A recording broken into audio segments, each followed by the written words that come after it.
우리 청년들이 이 신앙생활을 하면서 가장 이렇게 많이 넘어지고 시험을 드는 것이 있습니다. 여러분 뭐라고 생각하세요? 여러분들은 어떤 것 때문에 시험에 많이 드시나요? 여러 문제들이 있겠죠. 연애에 관련돼서, 또 직장의 문제도 있고요. 그리고 지난주에 얘기한 것처럼 술이나 이런 자유함에 대한 문제들도 있고요. 근데 조금 더 심각하게 다가오는 문제 중에 하나는 아무래도 관계에서 오는 어려움이라고 생각됩니다. 어떤 친구들은 이 공동체가 여전히 낯설어서 이 관계를 쌓는 것조차 어려운 사람들이 있고요. 또 어떤 분들은 함께 신앙을 나누던 이 친구가 좋은 동역자라고 생각했는데 누구나 더 친하게 지내는 것을 보고 시기심과 질투심이 들어서 마음이 어려워지는 것도 경험합니다. 또 함께 신앙생활한 지는 오래되었지만 친해질 기회가 없어서, 또는 이 사람이 마음을 열지 않아서 나도 그렇게까지 공동체에 깊이 들어갈 필요가 없겠구나라고 생각하면서 관계를 그냥 차단해버리는 경우들도 있죠.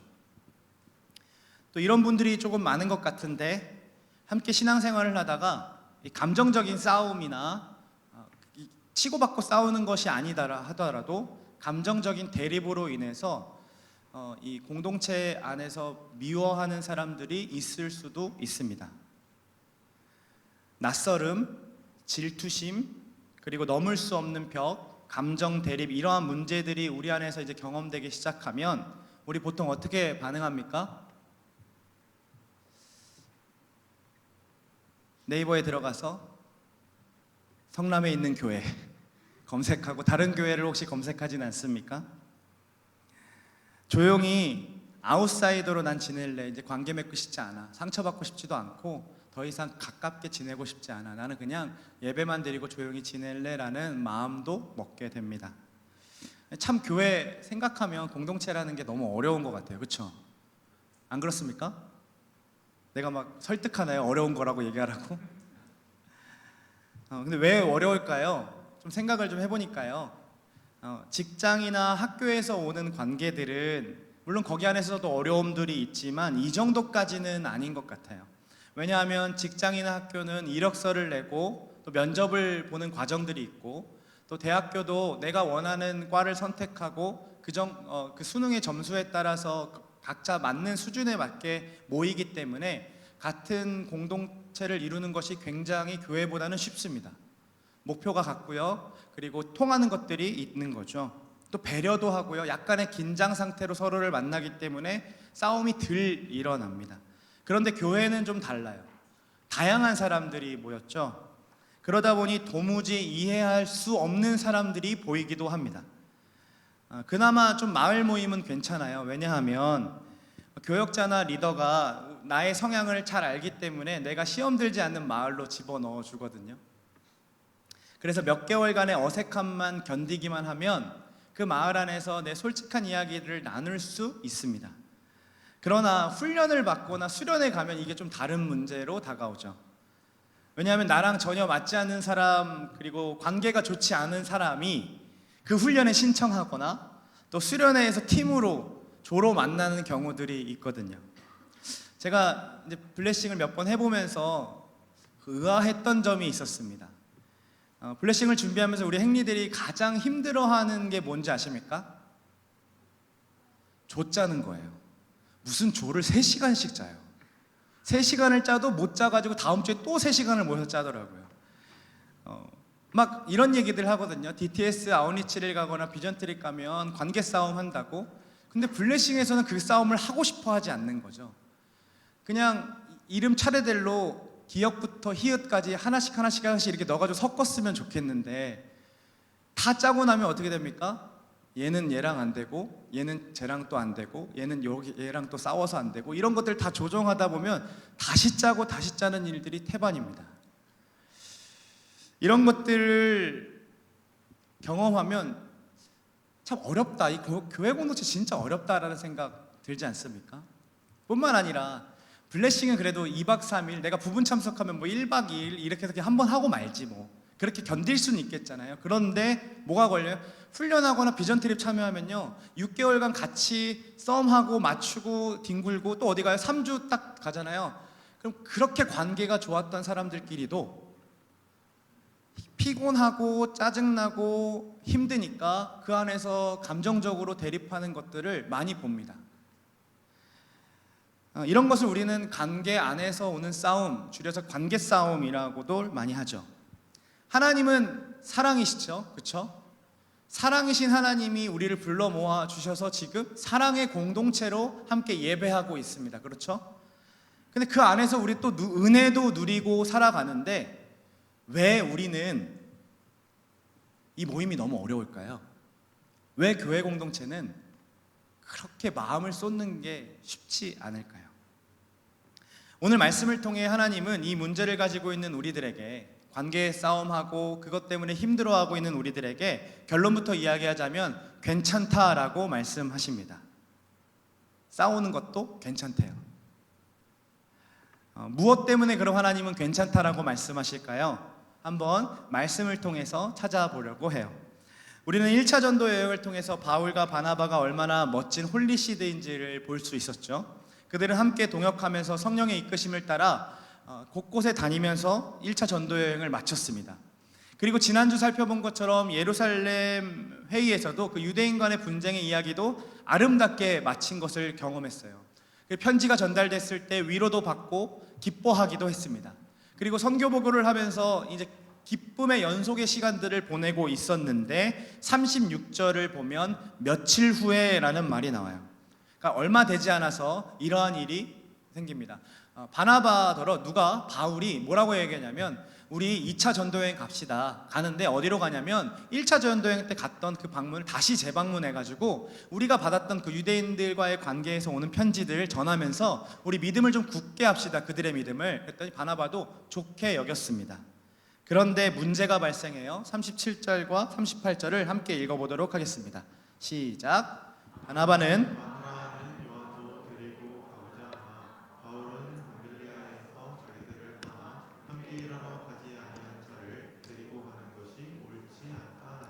여러분 어떤 문제가 발생했어요? 2차 전도 여행 때 바나바가요, 마가 요한 데리고 가자라고 합니다. 그랬더니 바울이요, 얘는 전에 한번 떠난 적이 있잖아, 안 돼라고 하는 거죠. 바울이 싫다는 거예요. 포기했던 사람 또 데려가봤자 안 된다라는 거죠. 39절을 보시면요, 서로 심히 다투어 피차 갈라서니라고 합니다.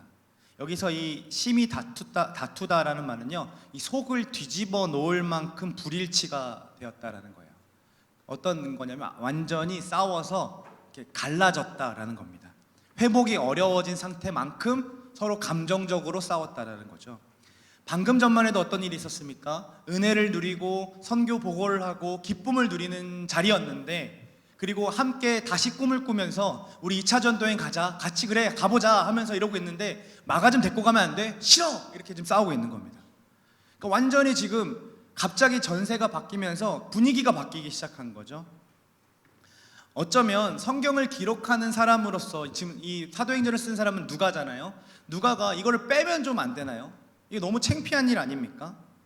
막 청년부 역사를 기록하는데 2022년도에 조동희 목사가 땡땡땡 청년과 대판 싸우다가 교회를 나가게 됨. 이런 역사를 기록해놨다고 생각해보세요. 그 책을 볼 때마다 저는 이불킥을 하지 않겠어요? 왜 그때 내가 화내가지고, 그쵸? 그런데요, 아주 담담하게 누가는, 그리고 정확하게 기록하고 있어요. 얘네들이 싸웠다, 그리고 갈라졌다. 왜 이렇게 기록합니까? 이게 팩트이기 때문에 그렇습니다. 서로 떡을 떼며 자기 유익을 구하지 않고 서로를 위하면서 자기 재산을 팔아서 서로에게 나누어졌던 그 우리가 그렇게 선망했던 초대교회에도 지금 뭐가 있어요? 분열이 일어났다라는 거죠. 관계 싸움이 있었다는 거고 불협화음이 있었다라는 겁니다. 이 이야기가 얼마나 위로가 됩니까? 우리가 바울, 바나바 이러면 일단 쫄잖아요. 저 사람들 정말 대단한 사람들이야. 목숨을 내어서라도 막 죽을 듯이 마저도 끝까지 복음을 전한다라고 하는 사람 정말 대단한 사람들이야 라고 이야기하죠.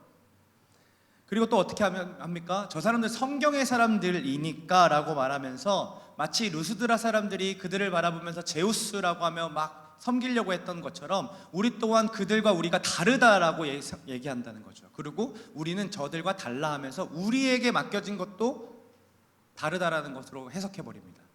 그런데 바울과 바나바가 뭐라고 그랬습니까? 옷을 찢으면서 우리도 당신들과 같은 사람들입니다 라고 이야기했잖아요. 그 이야기가 지금 여기서 지금 보여주고 있는 거죠. 어떻게 해요? 화끈하게 싸웁니다. 완전히 안 볼 사람처럼 갈라져 버리죠. 그럼 여기서 좀 궁금하지 않습니까? 도대체 마가 요한이 어떤 잘못을 했길래, 그리고 어떤 사람이길래 바나바는 데려가고 싶어하고 바울은 안 된다라고 했을까요? 우선 마가 요한은요, 어떤 사람인지 알려면 그 출생을 알아야 되는데 이 친구는 부잣집 도련님이고 모태신앙이었습니다. 굉장히 믿음이 좋은 어머니 밑에서 예수님을 따랐고, 어머니도 예수님을 따랐고 마가도 같이 예수님을 따라다녔던 사람입니다. 사도행전 앞부분을 보면 120명의 성도들이 모여서 기도하는 장면이 나오죠. 그때 큰 다락방에 모였다라고 하는데 그 다락방의 주인이 마가의 다락방으로 기록됩니다. 그러니까 120명이 모이려면 지금 앉아있는 사람들이 120명인데 다락방 크기가 이 정도 됐다는 거예요. 엄청 큰 집이죠. 1차 전도 여행을 마치고 마가를 바나바가 데리고 가자라고 합니다. 왜냐하면요, 바나바의 생질이라고 얘기합니다. 골로새서를 보면 이 생질이라는 단어는 삼촌과 조카의 관계, 사촌지간이었다라고 하는데 삼촌과 조카가 더 합당해 보이는 단어입니다. 그러니까 바나바가 삼촌이고 마가가 조카였던 거죠. 자기의 혈연이었던 마가를 전도여행에 데리고 가고 싶어 했고, 마가도 열심히 있던 사람이고 모태신앙이고 예수님을 따랐던 사람이었기 때문에 그래요, 나도 전도여행 가고 싶어요 삼촌 하면서 바나바를 따라 나섰습니다.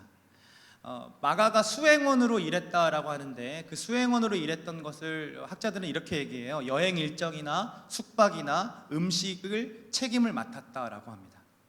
그런데 얼마 가지 않아서 전도여행을 가다가 버가라는 곳에서 요한이 선교팀을 떠나버리는 일이 벌어집니다.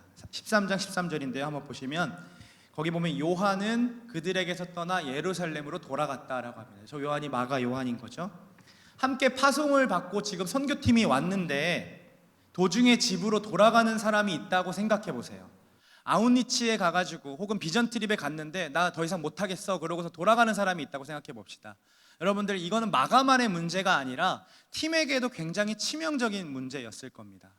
마가가 맡고 있던 모든 일들을 누군가가 또 짊어져야 했겠죠. 그의 빈자리를 채워야 하니까요.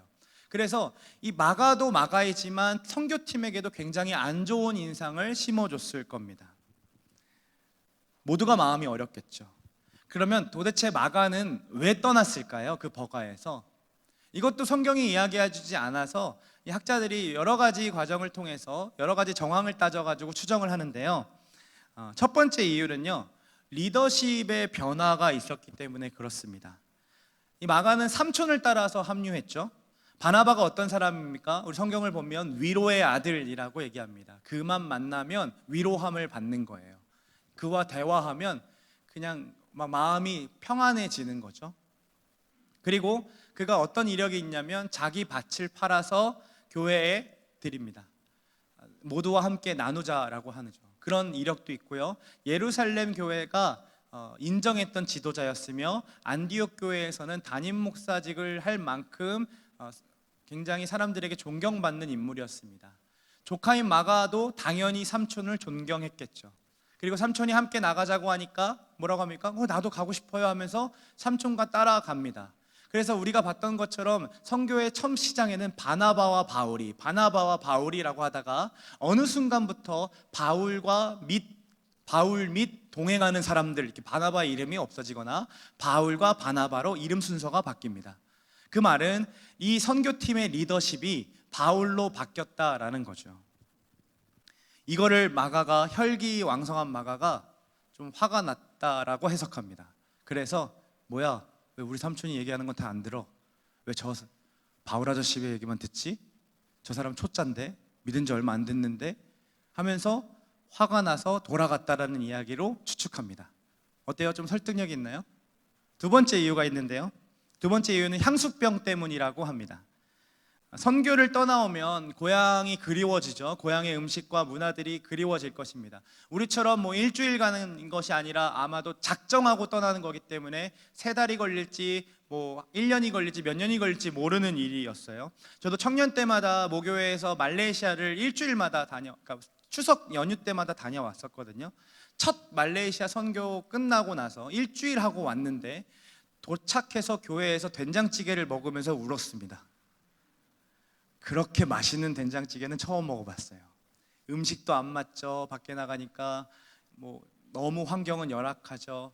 교회가 너무 좋은 거예요. 이렇게 일주일도 향수병이 생기는데 이 당시 선교는 더 하지 않았겠어요? 마가가 그래서 돌아갔다라는 설이 있습니다. 세 번째 이유는요, 비시디아 안디옥으로 선교지가 정해졌기 때문에 그렇습니다. 그러니까 선교의 여정이 굉장히 험난한 것을 마가가 인식했기 때문에 그래요. 저는 이 이유가 좀 가장 타당하다라고 생각하는데요. 이 버가에서 비시디아 안디옥까지 가는 길은요, 타우루스라는 산맥을 넘어가야 했습니다. 물론 산맥을 돌아서 갈 수 있지만 여정이 굉장히 긴 길이고 이 앞으로 산맥을 타고 넘어가기로 작정합니다, 바울이. 왜냐하면 이 핍박받아서 흩어진 유대인들이 산맥 등성 곳곳에 숨어서 있었기 때문에 그들을 만나려면 그 산맥을 넘어가야 했다라는 거죠. 그러니까 이 부잣집 도련님이고 삼촌 따라온 조카 마가가 이 산맥을 넘으려고 하니 이게 너무 마음이 어려워진 거예요. 그래서 지금 그 산맥을 자동차로 가면 4시간을 가야 넘어갈 수 있는 거리인데 그 당시 짐을 이고 그리고 가야 하면 최소 10일 이상은 가야 하는 여정이기 때문에 마가가 질색하고 돌아갔다라는 설이 있습니다. 저는 이 이유가 가장 타당하다라고 생각해요. 근데 이 모습이 좀 마가의 이런 모습이 약해 보이십니까, 여러분? 혹시 그래 선교사인데 이 정도도 못 버티나 이런 생각이 드나요? 사실 이 모습이 우리랑 너무 닮아 있다라는 거죠. 예수님을 믿으면 안 믿는 삶보다 더 좋은 삶을 살 수 있음을 우리는 압니다. 그렇죠? 그리고 부활하고 또 영광스러운 삶, 영원한 삶을 누릴 것임을 우리는 다 알고 있다라는 거예요. 이전의 삶보다 훨씬 더 행복한 삶으로 하나님이 나와 함께 하시고 인도하심을 다 알고 있어요. 그런데 중요한 것은 부활 이전에 십자가가 있었다는 사실을 자꾸 잃어버린다라는 겁니다.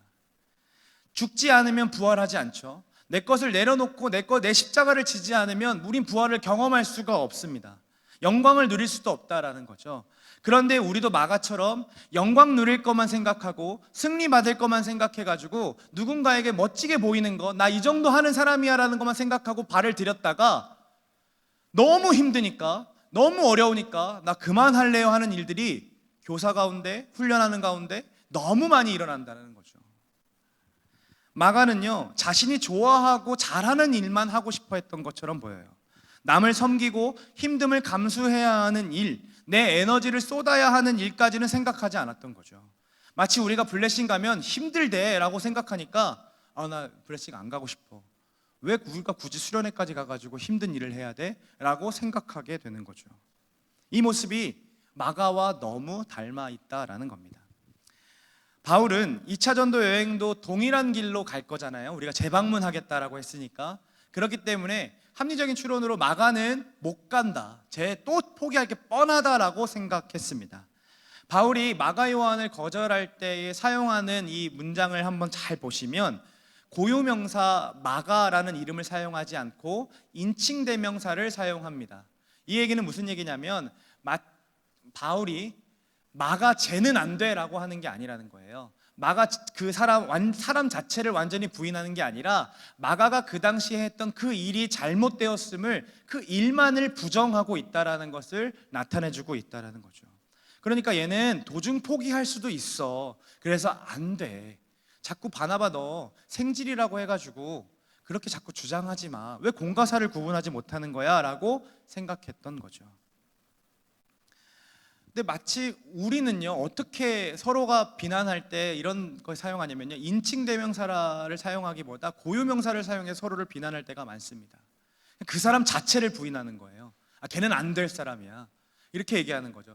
분명 우리는 잘못할 수 있습니다. 분명 우리는 실수할 수 있어요. 그런데 그 실수가 온 사람, 그 사람의 전 영역, 전 삶의 부분을 다 그런 것처럼 해석하고 그 사람에게 손가락질한다라는 거죠. 또 반대로 누군가가 바울처럼 나에게 그 일에 대해서 지적하거나 권면하기 시작한다면 나 자체를 부인당했다라고 생각하며 아파하고 상처받아서 공동체를 떠나고 싶다라는 마음도 듭니다. 그렇죠?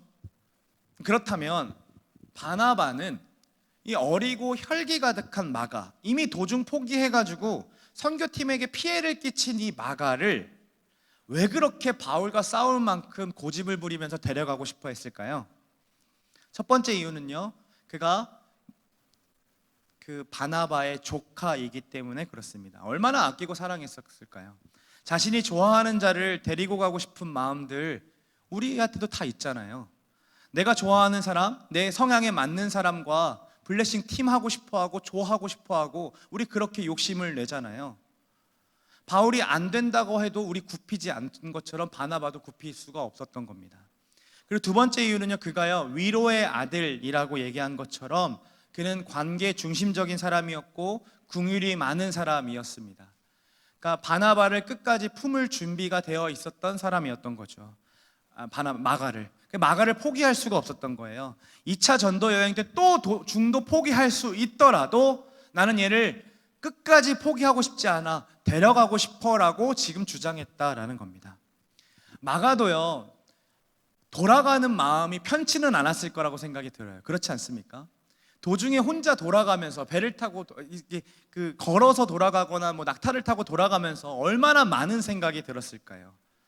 마가가요 이렇게 도망치는 일이 한 번의가 아닙니다. 사실 이전에 한 번 더 있었어요. 언제냐면 마가복음서를 보면 예수님이 겟세마네 동산에서 잡혔을 그 당시에 마가복음에만 기록되는 기록이 있습니다. 그게 뭐냐면 그 벌거벗은 청년이 호리불을 다 던져놓고 예수님을 버리고 도망갔다라는 기록이 나와 있습니다. 그 얘기는 무엇이냐면 마가가 자기의 이야기를 넣어 놓는 거죠. 왜 그렇습니까? 자기도 제자들처럼 동일하게 도망간 사람이다라는 것을 복음서를 읽는 사람들에게 가르쳐 주는 겁니다. 근데 지금 두 번째 도망친 거예요. 한 번은 예수님에게서, 한 번은 그 사명을 놓고 선교팀에서 도망친 거죠. 얼마나 괴로웠을까요? 바나바는 이것을 알았던 겁니다. 아마도 찾아가서 이렇게 얘기하지 않았겠어요? 야 마가야, 삼촌이랑 같이 가자. 괜찮아 같이 가자. 이번에 한 번 더 가니까 내가 바울한테 얘기할게. 같이 가서 제대로 다시 하면 되지, 만회하면 되지 라고 하면서 설득했을 겁니다. 마가도 아마 그랬겠죠. 하나님, 삼촌 나 그래 한번 해볼래요. 다시 가볼래요 라고 하면서 삼촌 믿고 다시 가보겠다라고 결정했을 겁니다. 그런데 그 결정을 듣고 이제 가보려고 하는데 바울이 반대를 하는 거죠. 바나바는 포기할 수가 없는 거예요. 지금 마가도 가기로 결정했고 마음을 먹고 나는 얘를 포기하지 않을 건데 바울이 안 된다고 하니까 바나바는 당황하지만 계속해서 고집하는 거죠. 그렇다면 바울은 왜 거부했을까요? 바나바와 달리 바울은 사역 중심의 사람이었던 것 같아요. 자신이 옳다고 하는 일에는 철저한 사람이었던 거죠. 그가 예수님을 믿기 전에 어떤 일을 했었습니까? 예수를 믿는 사람을 옥에 가둘 만큼 열심히 남달랐던 사람이었죠. 누군가 유대인들은 대부분 그냥 주변에 있는 사람들을 손가락질하는 거에 멈춰 있었다면 바울은 정말 두 발 벗고 나 정말 잡아드리겠다 하며 공문까지 달라고 얘기할 만큼 계획적이고 분명하게 그 열심들을 보이던 사람이 바울이었어요. 이런 사람이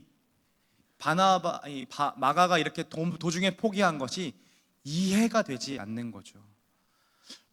바나바 너무 지금 혈연을 의지하는 거 아닌가? 이건 너무 조카라고 해가지고 다 된다고 생각하는 건가? 왜 공과사를 구분하지 않지라고 생각하면서 어떻게 개인적인 감정만 가지고 자기가 좋아하는 사람을 데리고 선교팀에 온다고 하는 거지?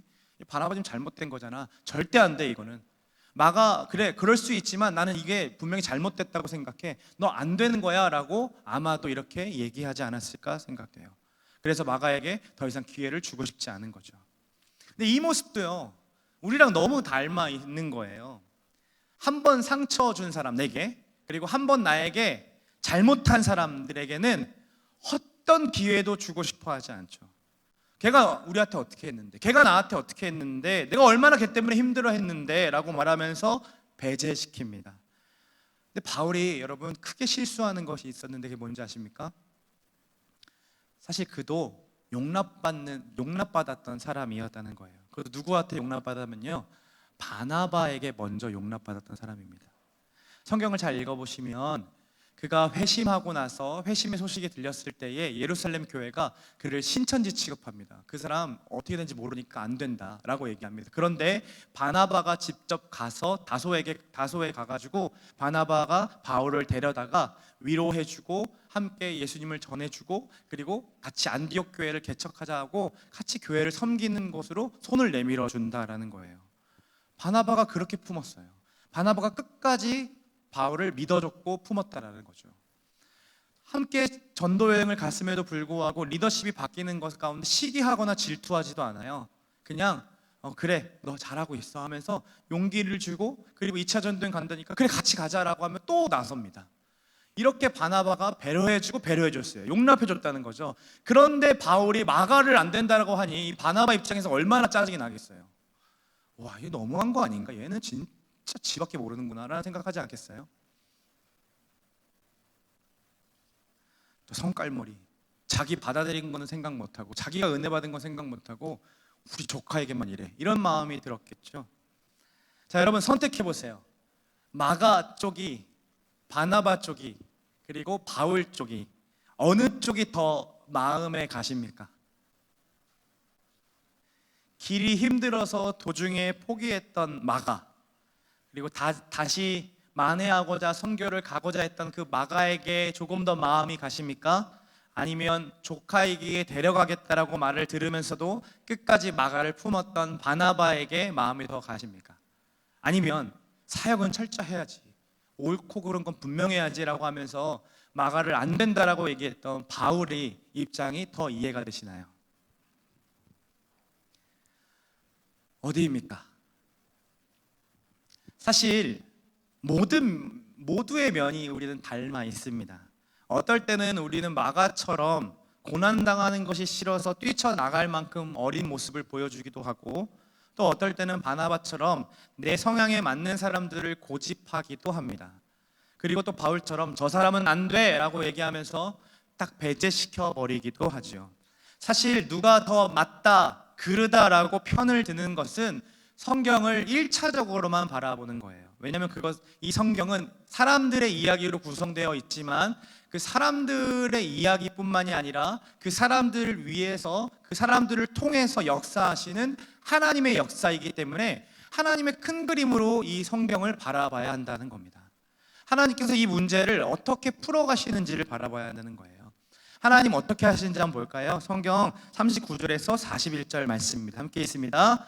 서로 심히 다투어 피차 갈라서니 바나바는 마가를 데리고 배 타고 그브로로 가고, 바울은 실라를 택한 후에 형제들에게 주의 은혜의 부탁함을 받고 떠나 수리아와 길리기아로 다니며 교회들을 견고하게 하니라. 보세요. 바나바는 마가를 끝까지 책임지고 자기의 고향인 구브로로 가고요, 바울과 실라는 함께 2차 전도 여행을 떠나면서 교회를 견고하게 합니다. 어떻게 보면 40절 말씀에 이 형제들에게 주의 은혜를 부탁함을 받고 떠난 사람이 바울과 실라이잖아요. 그러다 보니까 바나바, 마가는 공동체에서 나간 사람들 같고, 바울과 실라는 공동체의 선택을 받고 파송받은 선교사처럼 비춰진다라는 거예요. 그래서 마가와 바나바는 실패한 인생 같고, 바울과 실라는 성공한 인생처럼 비춰지는 거죠. 그런데 하나님의 역사를 큰 그림으로 보면요, 바나바와 마가가 실패한 게 아님을 우리는 알 수 있습니다. 왜냐하면 그 싸움과 다툼을 통해 하나님께서는요, 선교팀을 둘로 나누어서 나가게 하셨다라는 거죠. 자신의 역사를 싸움과 상관없이 이루어 가신다라는 겁니다. 실제로 바나바는요, 조카 이 마가가요, 예수님의 제자로 성장할 때까지 옆에서 함께 합니다. 끝까지 함께해요. 그리고 마가는 결국 어떻게 되냐면 베드로의 통역사로 일하고 베드로와 함께 로마로 가서 선교하기도 합니다. 오랜 시간이 흐른 뒤에 베드로가 죽고 그리고 바울도 죽었을 때에 모두가 처참하게 낙심하고 있던 그때에 마가가 베드로에게 들었던 예수님의 이야기를 적어내기 시작하는데 그것이 바로 마가복음입니다. 하나님은 아시는 거죠? 마가의 달란트가 바울을 따라서 선교를 하는 것보다 베드로의 서기관으로 옆에서 함께 보내며 그리고 통역사로 그리고 복음서를 기록하는 저자가 더 그에게 맞다라고 생각하신 거죠. 근데 그 일을 이루시기에 무엇이 있었습니까? 사람의 관계 가운데 싸움이 있었다라는 거예요. 우리의 눈으로 봤을 때 신학을 하는 사람들이 어떻게 목사들이 저렇게 싸워가지고 갈라지고 저거 완전히 망할 교회 아닌가? 저거 완전히 잘못된 거 아닌가라고 생각할 수 있지만 하나님은 그 싸움과 역사를 통해서도 여전히 하나님의 일을 이루시고 하나님의 그 복음을 널리 전파하신다라는 겁니다. 그래서 16장 우리가 읽진 않았지만 16장 5절에 이렇게 나와요. 이게 지금 15장 41절과 함께 지금 물려가지고 같이 강조되고 있는 건데 이에 여러 교회가 믿음이 더 굳건해지고 수가 날마다 늘어가니라라고 하면서 교회가 계속해서 늘어가고 있었음을 볼 수 있는 거죠. 이제 궁금하죠? 바울과 마가의 관계는 회복되었을까? 과연 그들의 결별은 다시 화해했을까? 이게 좀 궁금하지 않습니까? 네, 기록에 따르면 바울은 바나바의 일하는 그것을 끝까지 인정했고 그리고 바나바가 하는 것들을 세워주는 그 기록들이 많이 나와 있는데 마가도 역시나 이런 이야기들을 합니다. 서로 갈라지고 10년이 지난 후에 골로새 교회에게 편지를 하는데 거기서 이렇게 부탁하는 내용이 나와요. 여러분은 전에 그에 대한 편지를 받았으니 그가 여러분의 가거든 잘 맞춰주세요. 마가를 좀 잘 부탁합니다 라고 골로새 교회에게 마가를 소개해주고 그를 잘 대해달라고 부탁합니다.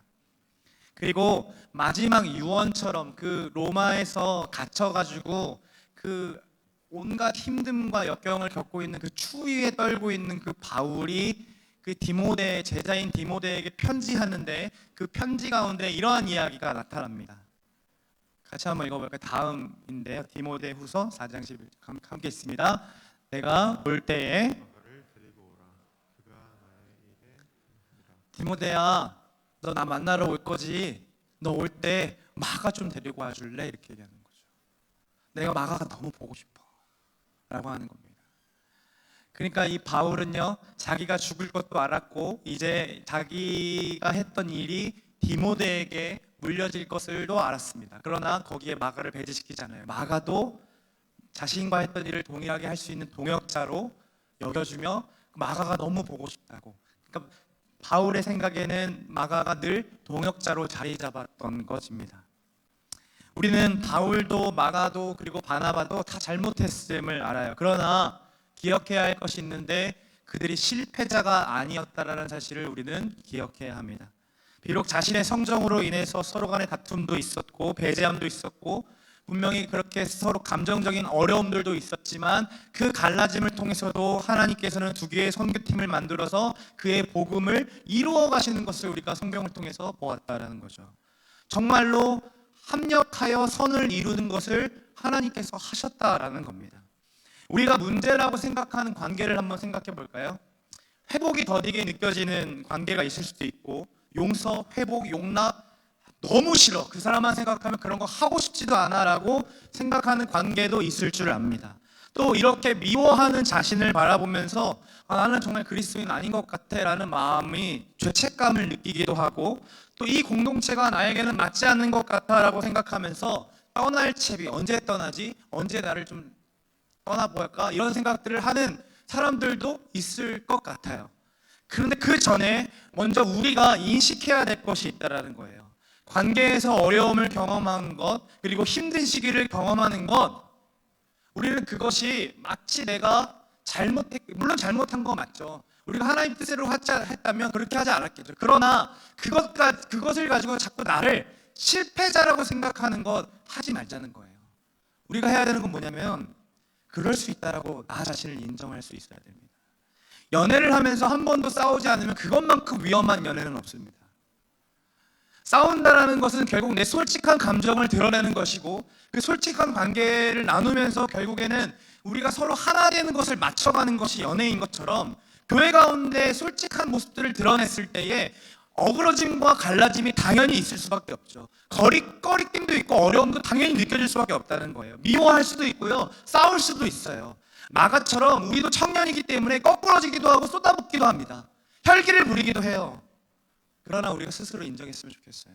그럴 수 있어요. 괜찮아요. 그럴 수 있다고요. 생각해보면 예수님의 성향에 맞는 사람이 있었을까요? 3년을 제자 훈련했는데 바뀌지가 않아요. 그렇죠? 말만 번지르하고요, 흑심품은 자기 팔 생각만 하고 있고요, 죽음에 대해서 얘기했는데 자기 좌회전 우회전 시켜달라고 로비하는 사람들이 있어요. 십자가 죽음을 이야기해도 그게 먹히지가 않는 거예요. 그럼 예수님, 그런 제자들 바라보면 예수님 마음이 어떻을까요? 그럼 제자들과 우리는 뭐 다릅니까? 우리를 위해 죽으시기로 작정하셨고 심지어 죽으셔서 우리에게 새로운 생명을 허락하셨는데, 정말 행복하게 사는 삶이 무엇인지 가르쳐주고 싶으셔서 성령을 허락하셨는데 우리 뭐라고 합니까? 성님 따라다니지 마세요, 막 이런 마음으로 이것까지 지켜보지 마세요, 이렇게 좀 자유함이 없어요 라고 생각하지 않습니까? 우리 성령님 생각하면 진짜 그분만큼 힘든 분이 없는 것 같아요. 날마다 우리와 함께 하시면서 인격적으로 인도하고 싶어서 계속 설득하세요. 근데 우리가 뭐 말 잘 듣는 사람인가요? 이렇게도 안 되는 사람 없지 않습니까? 관계에서 어려움이 막 생기면 성령님께서 우리에게 말씀하실 거예요. 동희야, 너 바울처럼 자꾸 이렇게 끊어내고 그렇게 해서 상처 주지 마, 그렇게 하면 안 돼라고 얘기하시는데, 우리 어떻게 반응합니까? 하나님, 잠깐만 계셔보세요. 이게 옳은 거 맞잖아요. 이건 가르쳐야 돼요 라고 하면서 성질을 부리고 있을 때가 있다는 거죠. 우리도 사실 마가와 같았던 시절들이 다 있었잖아요. 도중 포기하고 싶었던 때 얼마나 많았습니까? 리더를 하다가도, 그리고 마을 공동체에 있다가도, 훈련을 받다가도 내 마음에 들지 않는 문제들이 걸리기 시작하면 나 진짜 그만하고 싶다, 괜히 간다 그랬다, 괜히 한다 그랬다 라는 얘기들 얼마나 많이 합니까? 그런데 다 때려치고 싶었고 도망치고 싶을 때마다 우리 하나님이 어떻게 우리를 여기 안에 붙잡아 주시고 붙들어 주시고 예배하게 하셨나요? 한번 생각해 보세요. 어떻게 하셨나요? 주변에 바나바와 같은 사람들이, 그리고 바울과 같은 사람들이 우리 주변에 있어서 그들을 통해서 내가 잘못한 것들을 알게 하시고, 그가 바울처럼 잘못을 지적했을 때 그 당시 때는 몰랐는데, 화가 나서 몰랐는데, 생각해보니 그것이 공동체에 얼마나 치명적인 잘못이었는지를 생각하면서 깨닫기도 하고, 또 바나바처럼 나를 끝까지 포기하지 않고 배려해주고 위로해주는 사람이 있어서 이 공동체를 여전히 내 공동체라 생각하면서 지금 이 자리에 앉아있는 건 아닙니까? 다툴 수 있고요, 싸울 수도 있어요. 그리고 회복이 더딜 수도 있다라는 거예요. 이쯤이면 회복될 때 아니야? 한 2년 지났고 3년 지났으면 이제는 그만 미워해야 되는 거 아니야? 내가 그렇게까지 잘못했나? 라고 생각할 만큼 아직도 관계가 회복되지 않은 관계가 있을 수도 있다는 거예요. 그런데 우리가 할 수 있는 것은요, 난 할 만큼 해서 이게 아니라 나의 마음을 하나님께서 바꾸어 주신 것처럼 그의 마음도 하나님께서 바꾸어 주시기를 소망하면서 그를 위해서 기도해야 된다는 거죠. 그리고 하나님이 바꾸어 주시는 때를 기다리면서 내가 그에게 말을 걸을 수 있을 때 진심으로 그에게 가서 사과할 수 있어야 돼요. 그 두 가지가 같이 가야 공동체가 하나 될 수 있다는 겁니다. 빌립보서를 보면요, 바울은 감옥에서 빌립보 교회에 이렇게 편지해요. 한번 같이 한번 읽어볼까요? 시작. 무슨 일에든지 하지 말고 오직 겸손한 마음으로 각각 자기보다 남을 낮게 여기고. 그는 깨달은 거죠. 바나바와의 다툼이 자신의 삶에서 옳지 못했다라는 것을 깨달아요. 아마도 자기는 저렇게 살지 않으면서 빌립보 교회는 살라라라고 얘기한 건 아닐 것 같아요. 자기가 다퉈봤더니 유익이 있지 않았다. 그러니까 너희들은 제발 다투지 말라. 허영으로 하지 말고 서로 존중해주고 낮게 여겨주면 안 되겠니? 너보다 나은 사람으로 여겨주면 안 되겠니라고 부탁합니다. 우리 공동체 하나 공동체 여러분, 그리고 오늘 새롭게 공동체를 설정하고 이 자리에 앉아 있는 청년 여러분, 우리는 다양한 삶을 살아왔고 심지어 다양한 성향을 가지고 있어서 함께 신앙생활하기에 굉장히 어려운 사람들임을 인정합시다. 세상에는요, MBTI라는 것을 통해서 성향을 파악하게 하고 나와 맞는 유형이 무엇인가를 파악하라고 얘기해요. 그렇죠? 그리고 그 사람과 극단적인 것을 얘기하면서 그 사람과는 맞지 않는다라고 하며 우리는 갈라지게 만듭니다. 하나 될 수 있음에도 너 MBTI 뭐야? 아 뭐야? 너 ENFP야? 완전 싫어. 그러면서 갈라지도록 만든다는 거죠. 왜요? 내가 더 중요하니까 내 성향에 맞는 사람과만 어울리고 싶어하는 게 세상 공동체라는 거예요. 여러분 교회에서도 이렇게 해야겠습니까? 교회에서도 내 성향에 맞는 사람들만 어울려야겠습니까? 교회는 다른 거죠. 그래서 어려운 거예요. 예수님은요 모든 성향을 품었잖아요. ENFP 같은 베드로도 품었고요, ISTJ 같은 도마도 품었어요. 계속해서 품으셨다고요. 누가 어느 누구도 예수님에게 옳은 이야기를 하는 사람이 없었어요. 그럼에도 다 들어주시고 품어주셨죠. 또한 바울처럼 아닌 건 아니라고 말씀해 주셨어요. 그러니까 그분을 따라 우리도 서로를 바라볼 때요, 세상이 규정하는 MBTI 같은 것으로 바라보는 게 아니라 이것으로 바라봐야 돼요. WWJD. What would Jesus do? 예수님이라면 어떻게 하셨을까를 생각하면서 그를 바라봐야 된다는 거예요. 바울이 이 관점을 가지고 이렇게 얘기합니다. 우리는 그가 만드신 바라 그리스도 예수 안에서 선한 일을 위해 지으심을 받은 자니 이 일을 하나님이 전에 예비하사 우리로 그 가운데서 행하게 하려 하심이니라. 우리는 그가 만드신 바라라고 했을 때 저 만드신 바라라는 단어가요, 포이에마라는 단어인데 이게 나중에 라틴어로 가서 파생돼가지고 영어로 봤을 때 포임이란 시라고 표현됩니다. 그러니까 무슨 얘기냐면 우리 한 사람 한 사람이 하나님의 작품이라는 거예요. 하나님의 사인이 먹여진 작품이라는 거죠. 그런데 우리는 어떻게 보냐면 서로가 다 완성품을 보면서 왜 이렇게 쟤는 리더인데, 쟤는 목사인데, 쟤는 행정리더인데, 쟤는 훈련을 저렇게까지 받았는데 왜 저거밖에 안 돼? 라고 하면서 완성품으로 보니까요 자꾸 아니라고 얘기한다는 거죠. 우리는 지금 그려져 갖고 있는 예수님이 지금 그리고 계시는 작품들입니다. 우리는 그것을 인정할 수 있어야 돼요. 그래서 바울이 이렇게 얘기해요. 그 뒤에 가서 2장 22절인데요. 함께 읽어봅니다. 시작. 너희도 성령 안에서 하나님이 거하실 초소가 되기 위하여 그리스도 예수 안에서 함께 지어져 갔느니라. 저는 이 말이 너무 좋아요. 지어져 가는 중이다. 함께 지어져 가는 중이다. 완성된 사람 없다는 거예요. 직분이 뭐 하든 목사이든 장로이든 이런 거 상관없고요. 신앙의 연수도 상관없어요. 다 지어져 가는 중이에요. 완성돼서 그 직분 감당하는 사람 아무도 없어요. 완성되면요 어디 가는 줄 아세요? 천국 가요. 너 완성된 사람 그건 욕이에요. 욕이라고 그렇고 너 죽으라는 얘기를 그죠? 천국 가요. 완성된 사람은 천국 가요. 오히려 다투고 갈라지는 것 가운데 우리는 뭐 하는 거냐면 예수님을 더 닮아갈 수 있도록 만들어져 간다는 거예요. 지어져 가는 거죠. 서로 연합하고 하나님을 위해 그렇게 함께 지어져 가는 것인데 우리는 당연히 어려움만 볼 수 있는 거죠. 다툼도 있을 수 있다는 거예요. 그런 사랑하는 여러분, 서로에게 그럴 수 있다, 그리고 우리 싸울 수 있다고 인정하기를 바라요. 그리고 서로를 바라볼 때 예수님이라면 이 친구를 어떻게 바라봤을까라고 생각하며 지어져가는 중이라고 인식했으면 좋겠어요. 혹시 여러분 갈등이 지속되어서 아파하고 있는 친구들 있나요? 우리는 대받아쳐서 공격하는 것 아니면 도피하는 세상을 살아요. 야, 그 복수해야지, 그걸 가만히 있어? 이렇게 얘기하죠. 아니면 그냥 그를 떠나, 뭐라고 거기 다니고 있어, 이렇게 얘기한다고요. 그래서 선택의 폭도 넓어지고요, 이제는 기동성도 되게 좋아져가지고요, 관계가 멀어지면 금세 떠나버려요. 금세 이것들을 다 쳐내고 가버린다는 거죠.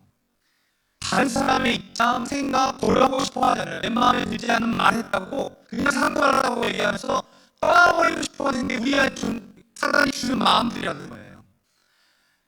공동체 위에서 내 불편 감수하고 싶어 하지 않고요. 내 유익보다 공동체의 유익을 구하고 싶어 하지 않아요. 그러니 여러분 부탁합니다. 여러분의 마음을 아시고 이끌어가시고 만들어가시는 하나님을 바라봐 주세요. 마음에 어려움이 있을 때마다, 서로 이렇게 다툼이 있을 때마다 여러분들을 인도하시고 이끌어가시고 그림을 그려가시는 그 하나님을 기억해 달라는 거예요. 그분은 분명히 우리의 다툼도 완벽하여 선을 이루어 가십니다. 정말로 이루어 가십니다. 우리 하나님 어떤 분입니까? 우리 하나님 신실하신 분이에요. 완벽하신 분이에요. 실수가 없으신 분이에요. 그렇다면 우리가 지금 함께 예배하고 하신 일, 그리고 함께 한 공동체로 신앙생활하게 하신 이 일도 실수가 없대요. 완벽하대요. 완전하대요. 그 사실을 기억하시기를 간절히 소망합니다. 우리 안에 싸우고 다투고 어려움도 있지만 그래도 묶어주신 이유는 내가 예수님 닮아가기에 여기보다 제격인 데 없는 거예요. 그 사람보다 제격인 사람이 없는 거예요. 그래서 우리를 그 사람 곁에 이 공동체 가운데 묶어주셔야하는 거죠. 그러니 사랑하는 여러분, 하나님만의 소리 함께 지어져 갑시다. 서로 지지고 볶고 싸우더라도 서로를 예수님으로, 예수님을 어떻게 알아보셨을까를 바라보면서 이렇게 서로 조금씩 살아가면서 살아가기를 소망합니다. 우리 찬양 같이 좀 고백해 봤으면 좋겠어요. 우리 다 함께 일어나서 이 찬양의 고백을 드립니다.